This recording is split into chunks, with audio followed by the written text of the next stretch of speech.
Okay, so this is part 3. This is the riding part. This is done the same day as the tap.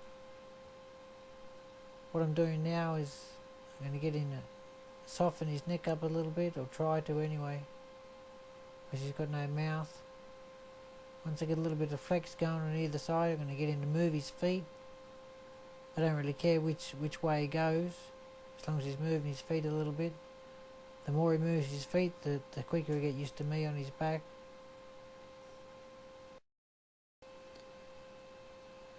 Okay, there he goes. He's starting to move his legs a little bit. He's still very stiff. He's not gonna loosen up until he's been around the whole arena. He knows where he can go. Once he's done that, I'll probably give him a free hand. He can go anywhere he wants.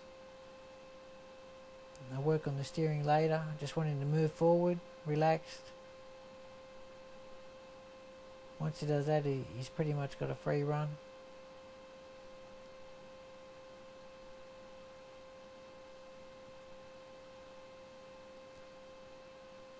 If he stops, I turn him, keep him going, keep him on the move. Now he's moving.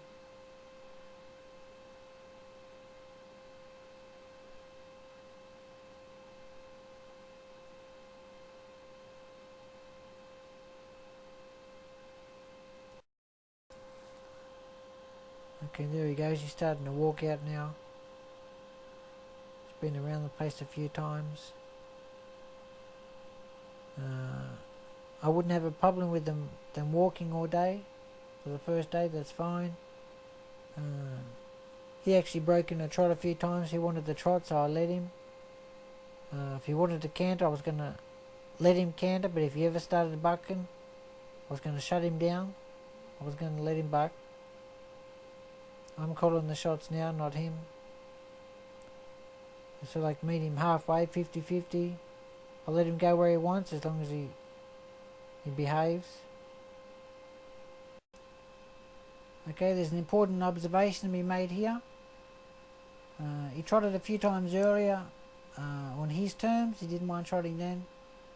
So I'm going to try and get him trotting here a little bit on my terms, with a bit of leg pressure. Instead, it slowed him down, started shutting him down.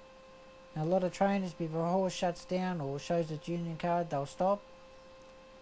I don't do that. I take advantage of it.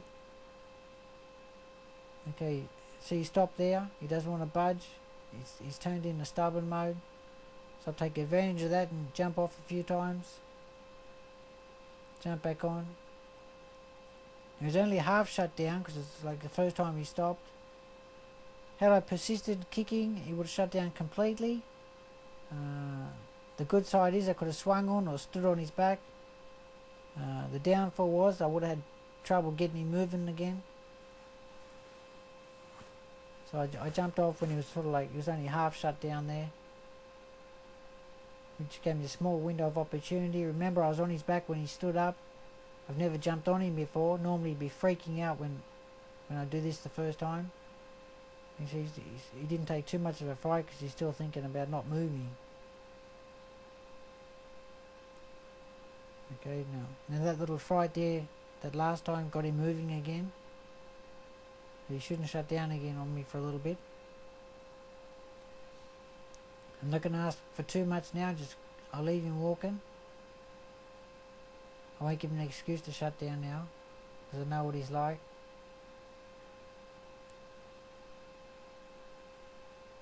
If you look at him now, he's pretty relaxed. A lot different to the horse you saw in the first part 1. He hasn't even thought about bucking at the moment. That's the last thing on his mind. He's starting to turn okay now.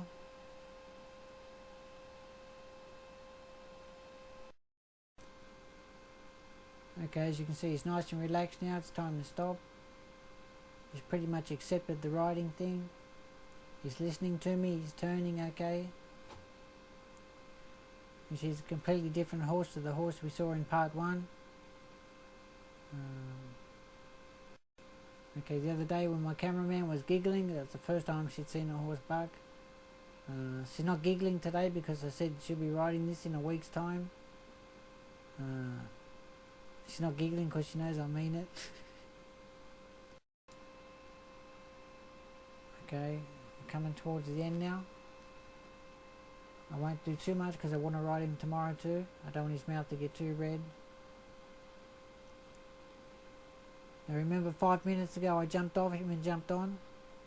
That was in stubborn mode. Now he's in full flight mode again. And that's the normal reaction you get jumping off the first time. I already did that a few times 5 minutes ago when he was in shutdown mode or half shutdown mode. He didn't mind then. There we go, to jump on the first time in flight mode. That's very normal. What I've got to do is fix that before I finish, because I don't want to tap him anymore. Once was enough. Only tapped in so he could accept the riding part. He's done that. Now I just have to, the next day I just want to be able to get on and take off from there.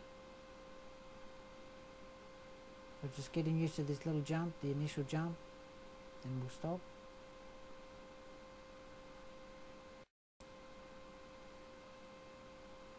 Okay, had I tried to jump on him without tapping him, he just would have taken off and sent me flying into the rafters, bucking.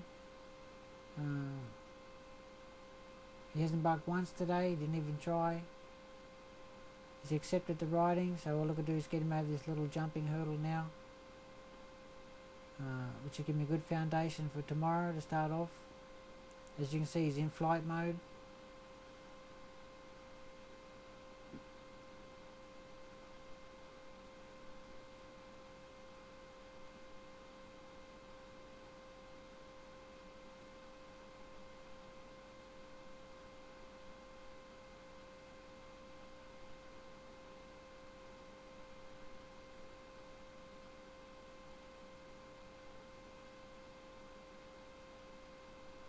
Okay, he's starting to work out that he's not really getting anywhere.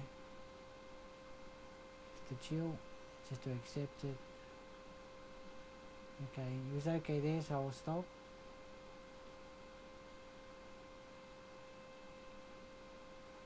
And that'll do his little session for today. Okay, so that's the end of part 3. I'll have the heart rate results at the end of part 4 with a bit of a discussion. Part 4 will be how he progresses through the week, ridden every day for 5 days. You'll see him change, turn into a normal horse.